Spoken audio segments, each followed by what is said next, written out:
Hi everyone, Io Johnson here from Fortress Mindset. Something really interesting happened this morning, and it's specifically linked to Neville Goddard's mental diet. It's one of the things that I find very, very important. In fact, it's one of the pillars of my talks because I'm a speaker on resilience, and I always approach resilience like a muscle. Like it's trainable, but how do we train it? Now, this particular talk is going to be on mental diet. Just to give you some context, when I was training with weights, I'm going to use weights as an analogy because that's what I know. I'm about. But when I first started training, when I grew at my fastest, I was training 1 hour per day, 3 times a week. But I ate 5 meals a day. That's 35 meals compared to 3 hours of training. The body was built in the kitchen. It's built through diet. So if resilience is a muscle, then that muscle's growth or the health of that muscle depends on the quality of the mental diet. So this morning was interesting because I had finished in the gym. I was walking back to the car, and my face apparently looked like I was very angry. And someone looked at me and I was like, oh, I caught myself. Boom.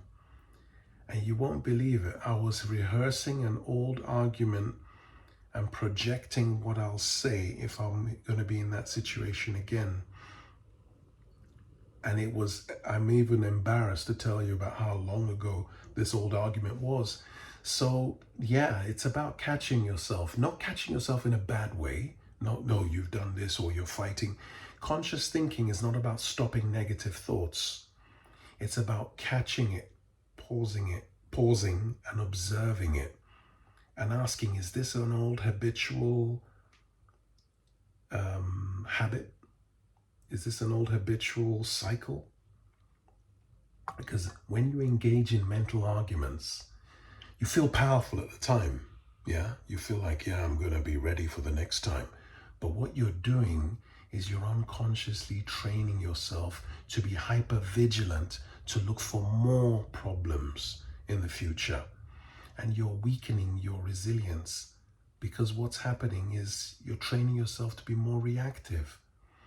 So yeah, catching yourself is so important, because when you catch yourself, you can almost laugh at it and think, oh yeah, I'm doing it again. And the more often you do this, the more you will build your awareness muscle as to how your mind is working. You will build your pause muscle so that you can pause before you react to a thought, before it becomes an emotion, before it becomes a mood. And over time, that mood can become your personality.